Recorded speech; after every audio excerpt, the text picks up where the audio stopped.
cares and actually gives a shit about his constituents to be. Now, on one hand, it's a charity, and that's kind of how they work. And true to form, the charity did exactly what it was meant to do, and it installed the solar panels just as promised.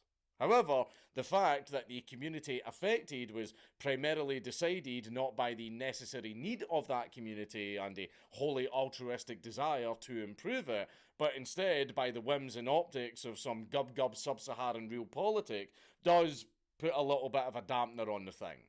Even if at the end of the day, some bumfuck rural community now has a streetlight.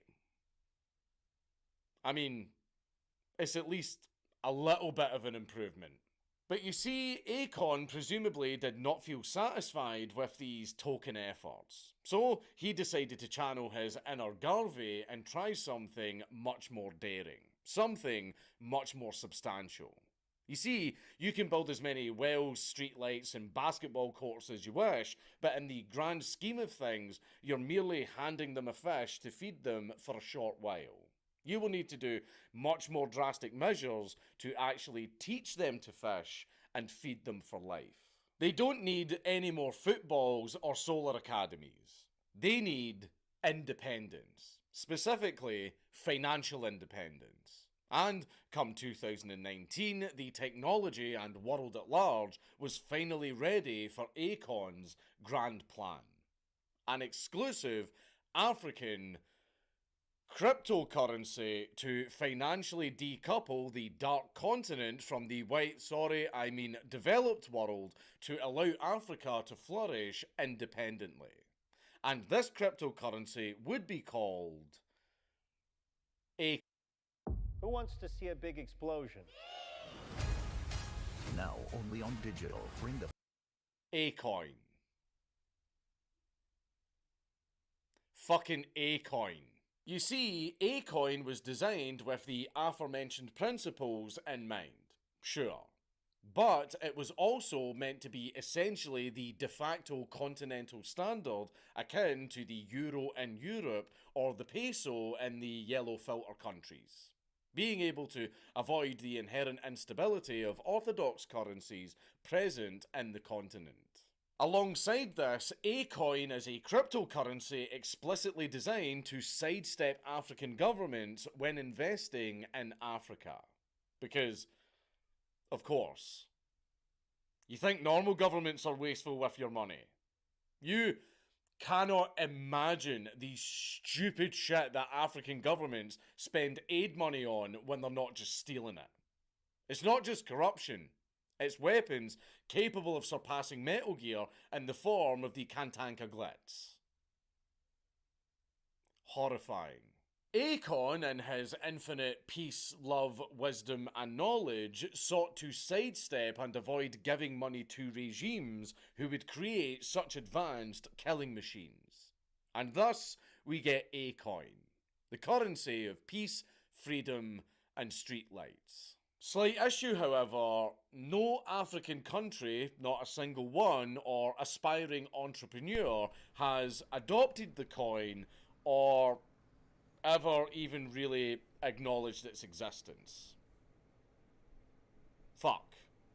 Well, clearly, this is because the masses don't yet understand the tone and utter scale of Akon's vision. Allow me to elaborate.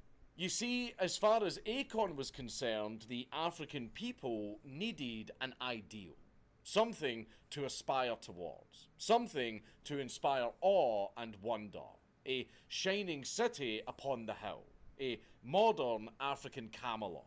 The city of tomorrow. Yeah, a city. He wanted to build a city. Akon wanted to build a city. The thing is, though, how the fuck would he do that?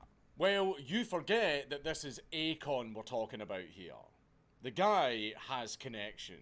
So he just casually got in contact with the Senegalese government through the tourism board SAPCO, and he got himself a hefty plot of land to erect his new Rome.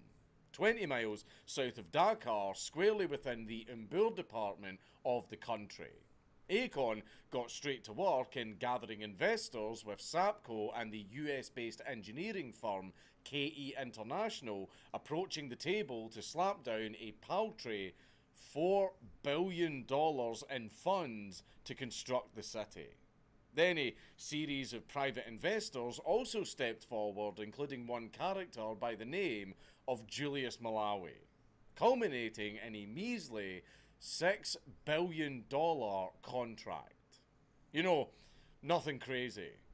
That's just 3 times the amount of Senegal's 2024 national budget being spent on one single project in the country. Now, how the fuck does a guy like Aecon get to play with $6 billion? Well, other than being a hip-hop sensation and having connections, Aecon was also the proud owner of a fucking diamond mine in South Africa. So he's somewhat more wealthy and influential than you might expect. Honestly, this doesn't exactly relate to the topic at hand too much, but I felt compelled to bring it up because... what the fuck? And granted, by 2020, Aecon had given up the venture because, wouldn't you know it, owning a diamond mine in Africa can have some not so great optics along with it because, you know, dubiously acquired specimens being commonplace and in circulation, if you catch my drift. And I'm not even going to bring up the China connection. The China connection to Africa is a whole other video. Regardless, the deal was made, and construction was due to begin. All Aecon had to do was unveil the full majesty of this project to the world. And he did exactly that on September the 2nd, 2020, revealing to the world the infinite beauty and genius of a Concity, planting the ceremonial founding stone at what will be the centre point for this new technological Eden. And yes, I do call it a Concity and not Aecon City because it's actually spelled like that. I'm not a retard or doing a Megamind, but there's no space in it, so I'm just pronouncing it the way it looks like it's supposed to be pronounced. Aecon City. Regardless, let me show you the beauty and majesty of Aecon City. Starting off across the water in a small district of the city known as the African Culture Village. We start here because, in a way, it all came from here. African culture is what made Aecon City possible. So, to celebrate it, the African Culture District contains all of the Afro classics that you know and love. Like African Restaurant. I'd do anything. Oh, you itchy buddy? That's new. I wonder... Which one? Excuse All me. of them. All of them.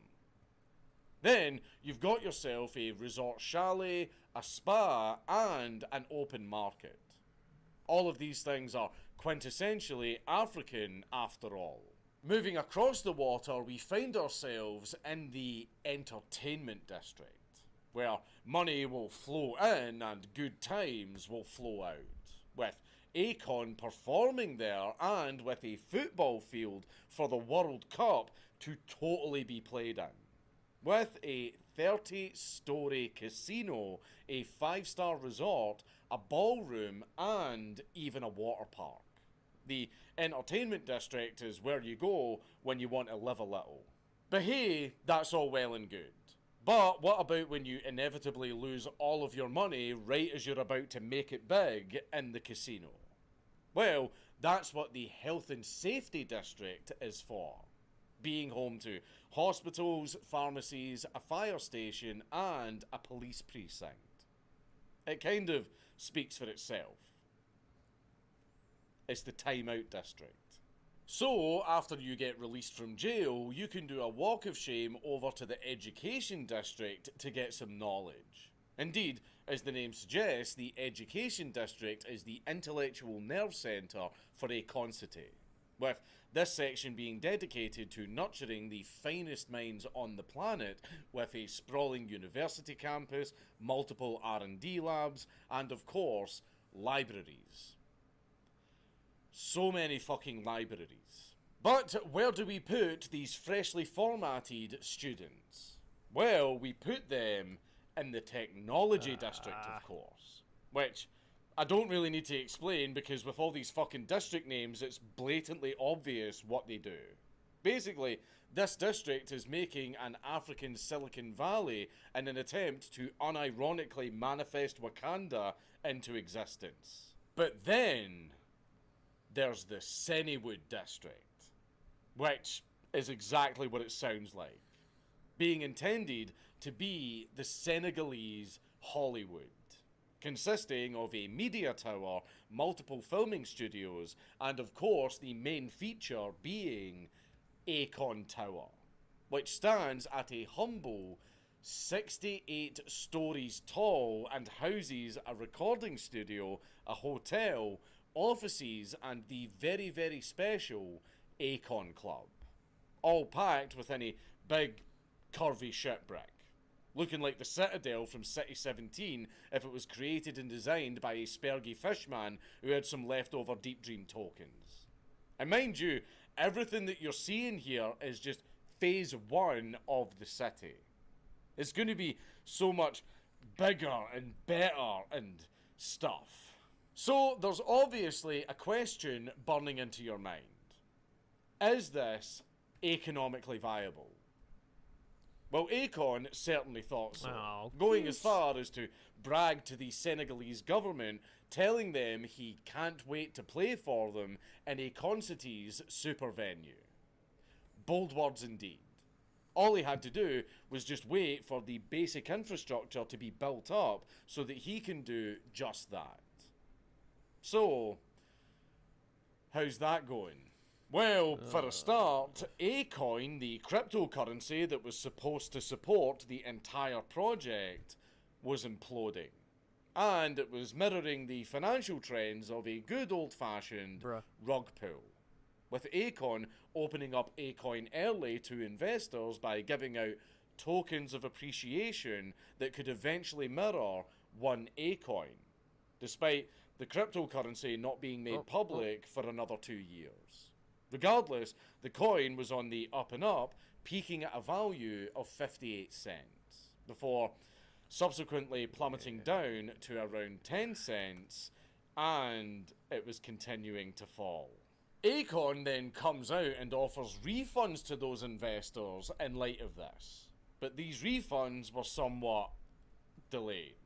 Akon promised the money back within 2 weeks, but still no refunds have been given even 3 whole years later, as can be seen in the case of YouTuber Go Black to Africa, who got finessed out of a few grand and who, to my knowledge, has still not got his money back.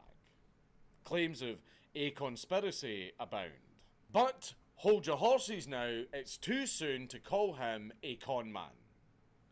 Sure, Acoin is currently sitting at around 0.003 cents now, and Akon sure does seem upset about the whole ordeal, talking about how he's down to do a world tour to pay back the $290,000 that the investors gave over, but that's by the by. After all, who needs money when you have a roof over your head in a nice community with African restaurant TM? Speaking of which, how's Akon City faring? Well, here's the thing. It turns out that there were a... Get out of here. You did it. You built a successful business and made it look easy. But at US Bank, we remember... couple of issues with the construction efforts. First off, Acoin absolutely imploded, obviously. And you kind of need that for obvious reasons. Then there was COVID, which sure is a little bit iffy in hindsight, but sure, whatever. But then there was the issue of land rights. It turned out that the land, which the city was supposed to be built on, was basically seized by the government, and that compensation was going to be given out to the previous owners once Akon City was actually built and was actually making money. Because remember, Akon City is not being built on empty land necessarily. It's on the outskirts of Embedine, a little picturesque country fishing village that's seen some hard times of late. And Acorn City was meant to be their economic and societal revival alongside the construction of a seaside resort. At least the seaside resort was actually built. The Shea Rhine looks utterly ravishing. The closest thing that you can get to visiting and staying in Acorn City. Yeah, well, I would hate to be the bearer of bad news, and I'm sure you're all very, very shocked, but Acorn City completely shit the bed and the entire project collapsed. Indeed, the Garveyite curse has struck once more, and after 5 years and $6 billion, all Acorn City has made is a youth centre, the husk of the reception area, which was never even finished, it's still sitting there half built, with cows just wandering around it, and also the stone that Acorn put down, and also, finally, and I shit you fucking not, a fucking basketball centre. Okay. That's it. Those are all the things that were built. How do I And one of them's not even finished. export this? And it's the reception. The reception for the whole as city. A Acorn can only do solar streetlights or basketball. So, with all of that being said, how is Acorn not a convict? Surely the scale of the shenanigans afoot here warrants at least some sort of slap on the wrist at the minimum. manufacturing for. Well, honestly, I've got no fucking idea. Acorn's still just doing shit. He's currently wooing over the Russian music scene because Lord knows with all the sanctions on them, they're gagging for some international entertainment. He even went to the effort of recreating his hit song, Smack That, by smacking the back of his security's head for some reason. So I am very, very sorry for the rather abrupt ending to this video, but that really is it. Will this work? That really is it. It's over. It's done. Acorn City will never happen. All of that planning, money, cryptocurrency tomfoolery, government corruption, and $6 billion worth of investment resulted in a half-built reception. Okay. There's seemingly no real fallout at all from this entire ordeal to speak of, barring a lawsuit from some music producer called Devin Stevens regarding the scheme. And I don't know shit about him, and frankly, I don't really care.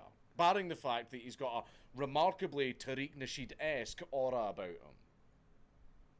So that's pretty cool, I guess. Seriously, it's just a series of shit dilapidated buildings that are just kinda funky looking. I don't really want to pad out this video and waste your time by channeling Ongo and giving you my architectural critique. There's really not much to show. All of that time, all of that effort, and all of that money, and the entire thing was just a complete disaster that died so quickly. With all of that being said, the moral of the story here is if you've got all of the money in the world, you can do just about anything. Except, Let's try this. build literally anything in Africa.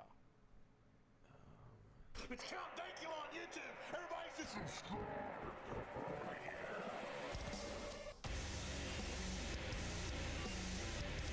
This work?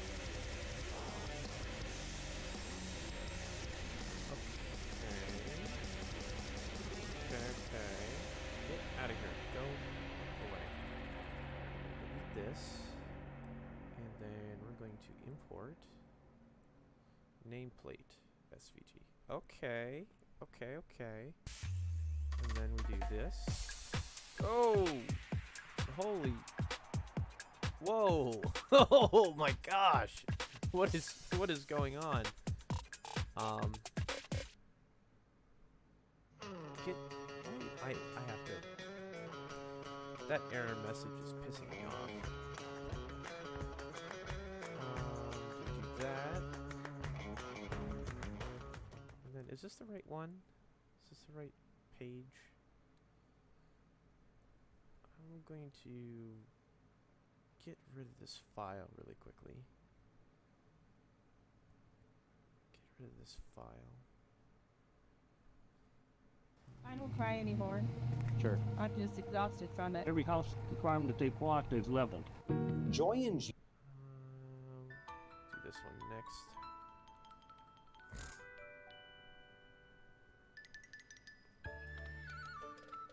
pad. Alrighty, that works. What kind of cheap shot, For some reason. I'm suing, I'm on it. Frittata! War never changes. Well, I mean, in the case of Pocket Pair and their war with Nintendo, or more like Nintendo's war with Pocket Pair, it's a war that we want to continue. You know what weakness is, Steve? Weakness is believing that competition is healthy. Because it brings out innovation and it brings out the best. I mean, in Pocket Pair anyway, Nintendo absolutely refuses to improve even after all of this. As we saw at the Nintendo Direct with Pokemon Legends ZA and how much they want to absolutely rip you off there. And yet, in spite of that, people will still buy it. In spite of an ongoing lawsuit, in spite of the fact that Nintendo came out and said, mods do not count, mods don't innovate, mods are not real video games, in spite of patenting the ability to summon characters to fight for you in a 3D plane, and trying to patent the ability to ride creatures into battle and stuff, other game companies still don't give two shits. As we saw, Sega, without hesitation, create a competent Mario Kart competitor in Sonic Racing. Pocket Pair has continued their tradition. Now, I just want to remind all of you, yes, I know, I keep getting told, Frit, where is the Power World Poker Rap parody that you promised us? Well, as you can see here, it's been in a long process. I actually want to give you guys something a lot more than the average content creator will. You know, I don't want to be like Nintendo creators here, crying about how he quit his job while having 3 kids and trying to do YouTube, and all he does is upload videos with like no editing, minimal effort, 0 creativity. I'm not that kind of content creator. I understood that reference. You guys deserve the best, and I will give you the best. I'm going to create something beautiful for you. Thank you for 110,000 subs. I promise you, it's almost done. In the meantime, you can get me more subs. More? Anyways, at the recent Nintendo Direct, it was revealed to us that the Pokemon Company has a brand new title that was obviously a blatant rip-off of Dragon Quest Builders. The name of the game is Pokepia, where Nintendo shamelessly takes other people's ideas that they did not create and try to make it seem like it's their own, which is quite poetic in their current predicament against Palworld. You'd figure after making their life a living hell, Pocket Pair would finally stop trying to pick that fight with Nintendo, but instead, we got a reveal of a brand new game from them. And it is so on the nose, and it's so blatantly obvious what they're trying to do. Check it out. And we're gonna try to... What do you got for... Wait a minute. That text bubble looks awfully familiar.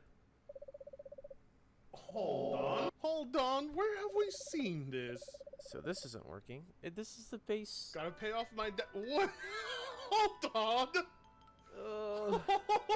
Hold up. Wait a minute. Oh, they didn't. They have no shame and I love it. Draft. The timing is too convenient.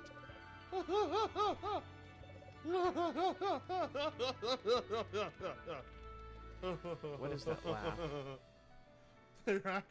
My God, what is they're that laugh? actually doing it. What is going They on? are actually giving Nintendo the middle finger. Okay,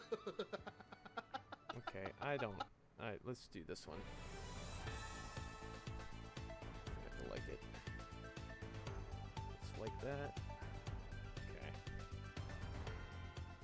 So someone named Owen Winter said political violence in the U.S. is down from its peak in 2018, 2019. I couldn't deal with that laugh. And this guy, Lomez, I don't know who Lomez or Owen Winter are, but Lomez here said, this chart from The Economist that purports to show an overrepresentation of right-wing violence was made from a dataset compiled from a self-identifying Antifa activist named Michael Lodenthal.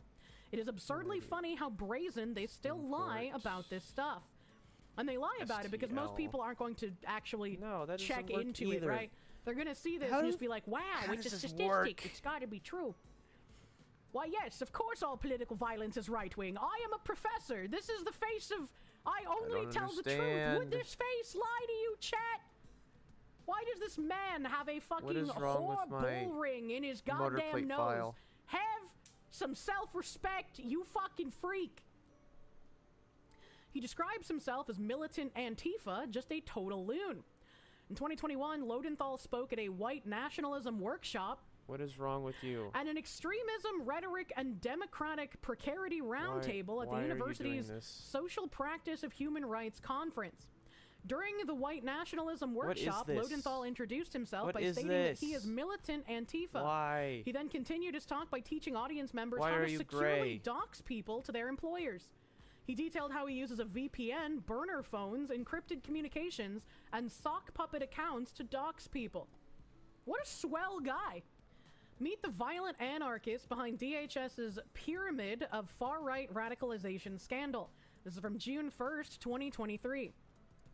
The Biden administration has weaponized the Department of Homeland Security to target political opponents. Okay. Last week, the Media Research Center published a report gleaned from Freedom of Information Act requests that show how the Biden administration has weaponized the Department of Homeland Security to target political opponents. DHS provided $352,109 in grant funding to the University of Dayton's Prevents OH Counter-Extremism project.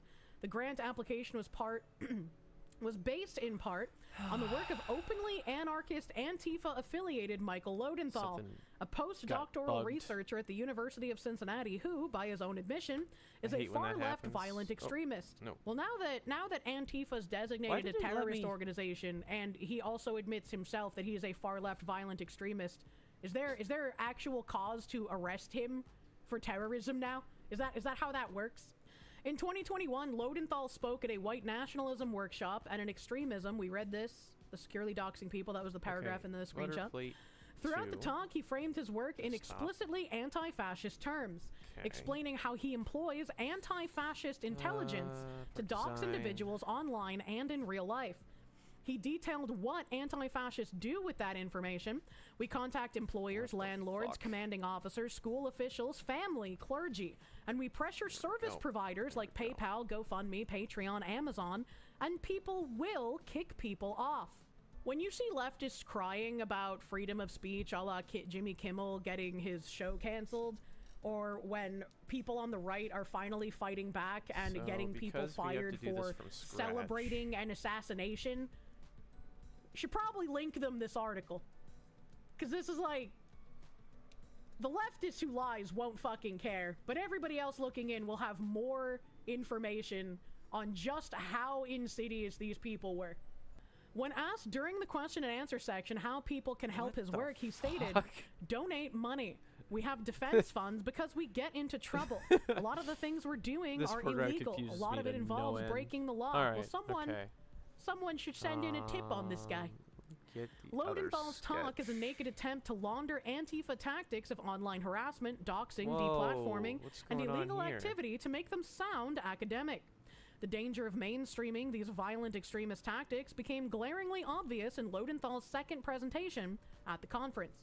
His talk on extremism, rhetoric, and democratic precarity opened with an image entitled The Pyramid of Far-Right Radicalization. In it, he presented a taxonomy of the far right, which implies a pipeline from mainstream conservatism to violent extremist terrorism. He stated, "This is the modern far right as articulated by what I think are some smart folk. We have a tiered system here between mainstream conservative on the bottom, what is falsely called the alt-light, and what used to be called the alt-right, which has been abandoned as a term. Hate when it does and that. when we look at the top, accelerationists and folks who are engaging in violence." Ooh, this is a big thread. Goddamn. Okay. I didn't expect there to be video clips. So again, just okay, 1 inch, 1 inch, 8 inch. You know, this is the modern far right as articulated by what I think are some smart folk.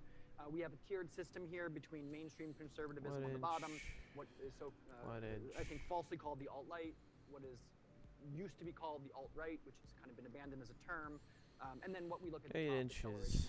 And folks who are engaging in active violence, not street brawling, but Stop doing that. This is who we work to observe, undermine, disrupt.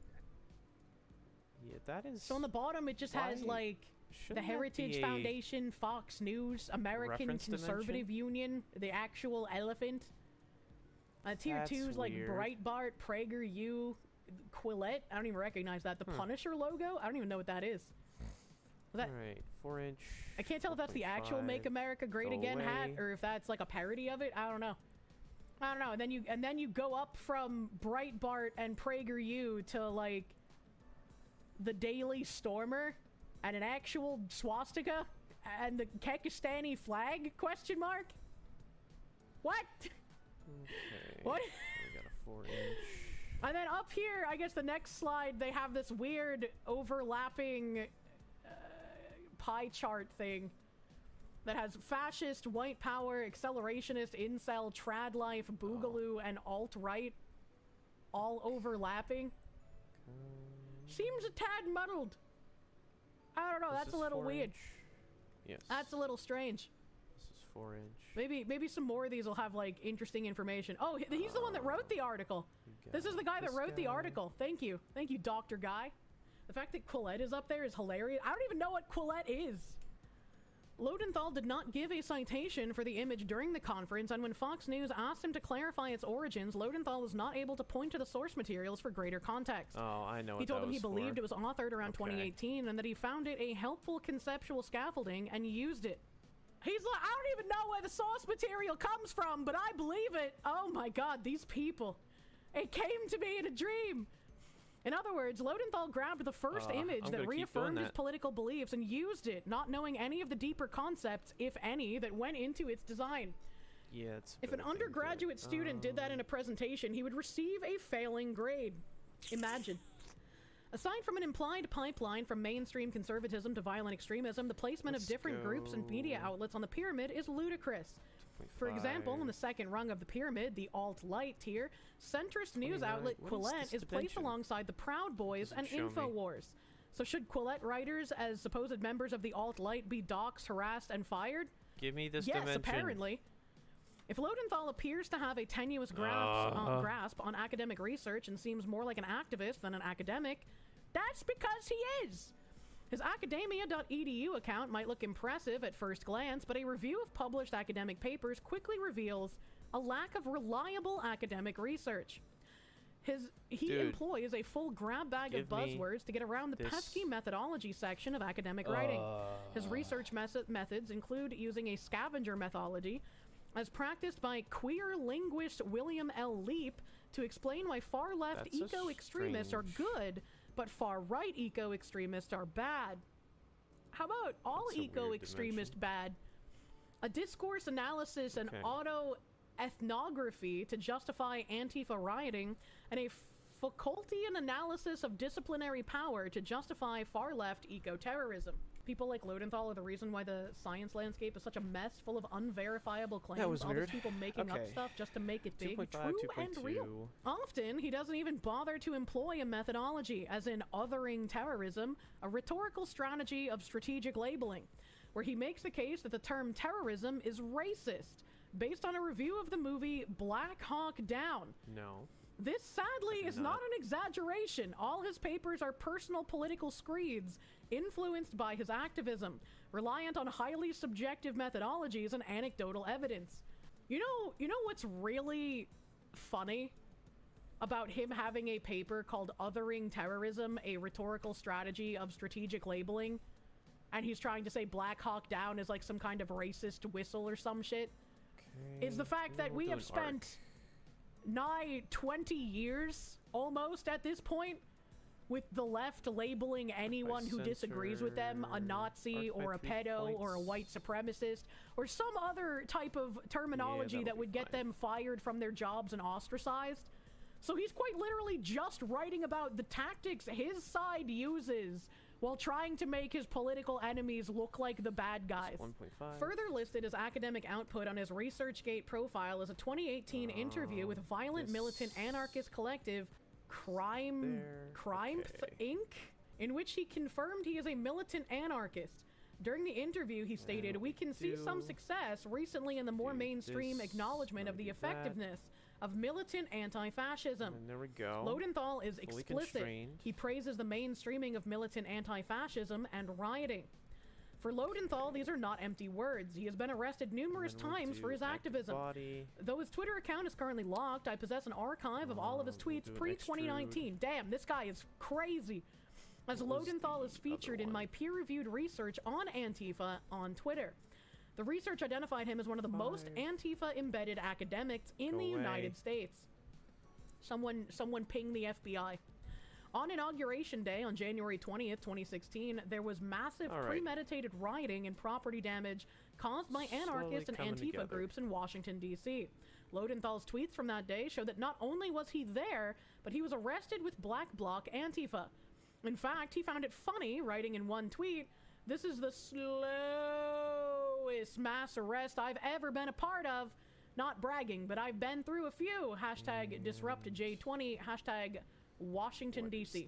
If I was this guy and I had like a metric fuck ton of archives on this dangerous Antifa radical, as soon as that like executive order designating Antifa as a terrorist organization went through, I would have been on the FBI's website dumping everything I had on this guy immediately. Brazenly, Lodenthal used the experience of being arrested that day to write another article, arguing that empiricism and objectivity in academia are bad, and that action-centric, emancipatory-focused approaches like activism should be the basis of academic publishing. Once more, he is attempting to normalize illegal Antifa activities within academia. That's true. Empiricism and objectivity definitely bad. Those are such bad things, you wild lunatic. It seems impossible that the University of Cincinnati would still employ an openly violent extremist Antifa anarchist who was arrested during the 2016 Inauguration Day riots. It seems impossible that the University of Dayton would give him a coveted speaker position to teach conference participants how to dox, harass, and deplatform political opponents, while openly stating that his work is illegal. And most of all, it seems impossible that DHS would give the University of Dayton more than $350,000 in grant funding to combat domestic terrorism based in part on the work of this violent domestic extremist. Yet here we are. The only obvious conclusion is that DHS has been thoroughly weaponized by the Biden administration against centrist and conservative Americans. And I would love to agree with this guy that it seems impossible, but this just seems par for the course. Once again, the long march through the institutions was decades ago. Probably either before this guy was born or when he was a baby. Like, they had already been fucking captured at that point. Alright, remade the Someone whole thing named from Sean scratch. Hendricks here. Just repost this on any leftist post crying about Jimmy Kimmel. It should shut them up. It won't. But at least it shows how much this is all just an act, fake outrage. They are beyond pathetic. This is a very fun watch. I don't know what it is, so let's watch it together. Are you mad about Jimmy Kimmel getting canceled? Let's rewind a bit. Twitter banned the president permanently. Oh, damn! They took away his precious. Well, Facebook And then it does their the same- ban of Donald Trump today.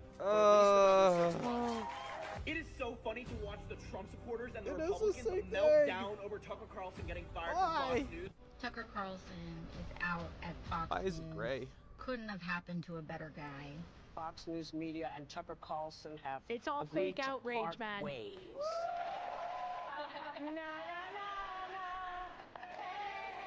See, it was quicker to make the sketch and the model Fox News all has over severed again. bow ties with Tucker Carlson after all these years. They evaluated whether or not Trump's tweets violated Twitter policy. They said no, we could just label it as incitement to violence anyway to get the job done. Donald Trump's Twitter account just got suspended. just happened? Now, the first thing that we need to I do wanna- Is that the horse fucker? very, very funny. Override Even style. with Twitter, you cannot find actual evidence of any What- direct what was just government censorship that one of thing any that I was- lawful speech. Facebook's Mark Zuckerberg multi-phase. claims he was pressured by the White House to censor Is that content true? related to COVID-19 during the thing I pandemic. changed? And direct law enforcement to counter this extremism. We will hold social media Oh, this is platforms confusing. accountable. And when you look at what Tucker Carlson This and is some of very these other folks confusing. on Fox do, it is very clearly Draft view. incitement of violence. There are Americans who Versus font are size, line engaged style, line in spacing. kind of propaganda, and whether they Override should be style. civilly or criminally Like charged you, would be a Mrs. better Bleach in the deterrent. hard Stop drives. Tucker Carlson from going on tonight, now that he's seen how he is perverted, Override lying style. the truth. I think we need to push back on this. There's no guarantee to free speech on misinformation or hate speech, and especially around our democracy. Our democracy. That's funny. That's a great thing that somebody put together all those clips. Holy shit. It's going to be an uphill battle to attempt to purge commies from the institutions, because they're going to attempt to use any kind of, like, any kind of principle that we should be giving to our fellow citizens against us, even though as soon as they get into power, they would just get rid of all that garbage. They just I have don't no idea care. why my shit's gray. Why are you gray? He said, there's a Sweet Baby Ink talk today at the Game Devs of Color Expo. They've been more careful about scrubbing recordings lately, but this topic looks hilarious if we can dig it up. And unfortunately, I looked into it, and you can no longer buy tickets. If you had a ticket, you could look at stuff online. They will be uploading stuff to YouTube eventually. I don't know if he managed to get a recording of anything. But over here, the screenshot that he had is from this page. September 16th to 19th, Game Devs of Color Expo. Learn directly from industry leaders. And the sessions at the 2025 Expo were Achievement Unlocked, Diversity Success, Ain't I a Game Dev? James Baldwin said to be relatively conscious is to be in a state of rage almost all the time. And that is especially true for black women in game development.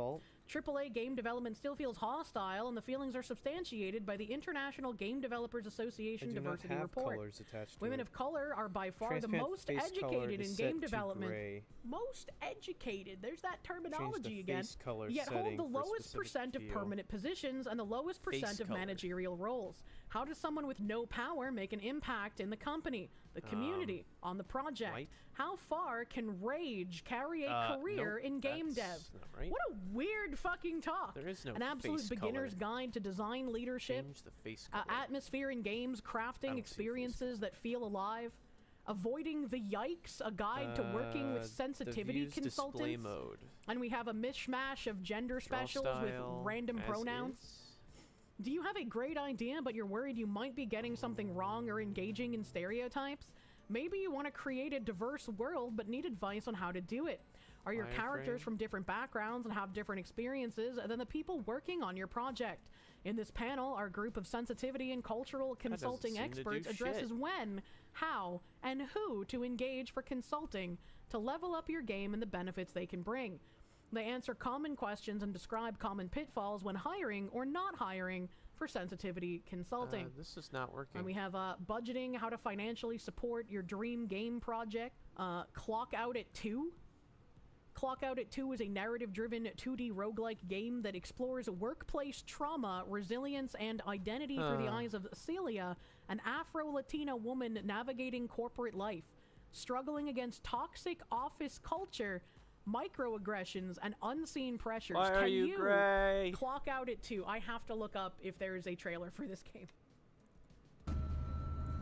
Look at the view tab in the property I shouldn't editor. be here. I can hardly breathe.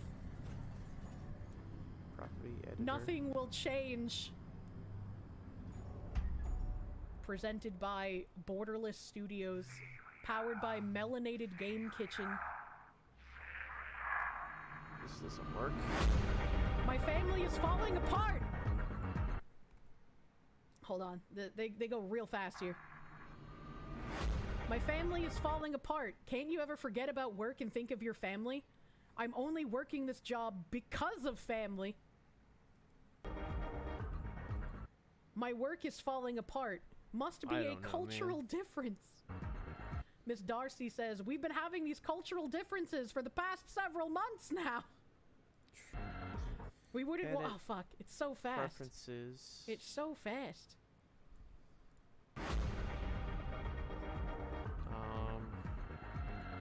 We wouldn't want another visit to HR now. I can't believe he would do this. Leader line, monochrome. Hey babe, don't make such a fuss. It's not a good look. Monochrome text color. And then you can avoid neutral or harsh respond to the creepy office man. Section face, transparent face. I told you time and time again, I'm not your babe. Your actions will be remembered. This is... I'm falling apart. I'm losing.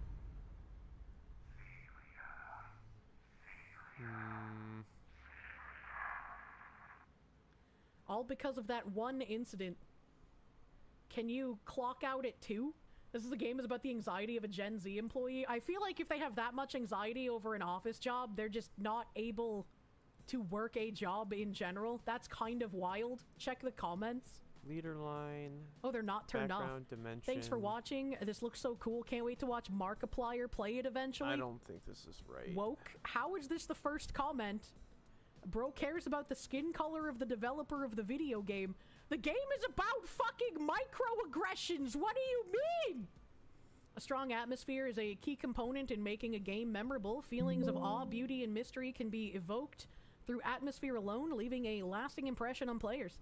Atmosphere will be explored in the context of games through a theoretical and practical lens. Why are you gray? Farfama will outline atmosphere. Why? Through the topics of player, human embodiment, user interface, sound, game state, environmental design, narrative, VFX, and emergent atmosphere. Technical and non-technical examples from various games are examined to provide inspiration for enhancing the atmosphere in your projects. This poor fucking guy.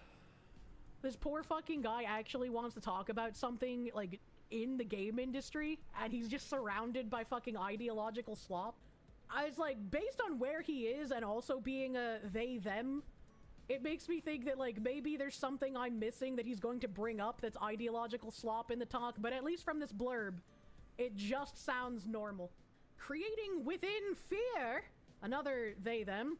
This talk, Creating Within Fear, will share tips, stories, and ways artists can take actionable steps to inspire change in themselves and others.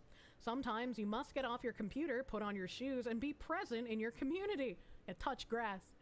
Other times, you're being led to learn and understand the issues you care about. Being led to learn? What did she mean by this? Art and growth can be solitary experiences, as all levels of creative are prone to creating alone to share with a broader audience. I hate this program. To convey hope, rage, dreams, struggles, new ideas, fear, and grief as a response to an ever-changing environment.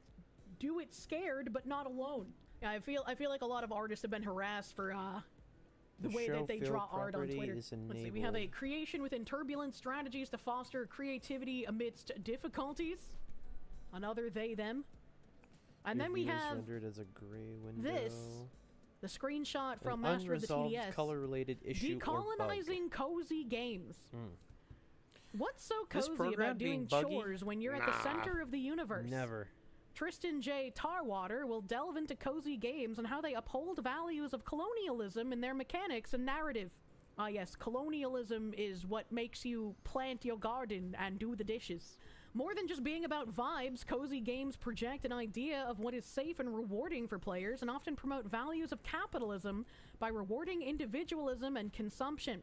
What makes them satisfying for many can also make things uncomfortable for marginalized people. By exploring and questioning this definition and values of cozy games and colonialism, we can make cozy games even cozier. Ah yes, developing a wild, untamed land a la Minecraft. Most of my time is colonialism. on this program Truly. Is just figuring out how to fix and, random TDS shit also posted a couple more that screenshots. the stupid 2 days program ago, has. Tristan J. Tarwater of It's Sweet not Baby actually Inc. me gave a getting talk any work called done. Decolonizing Cozy Games.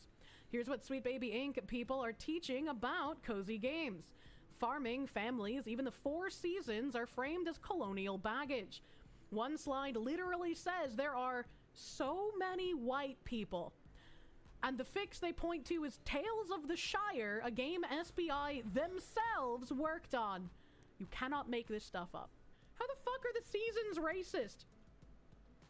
There was an article, I want to say like around 2017, 2018, somewhere around there, where they were just like, oh god, what was it about?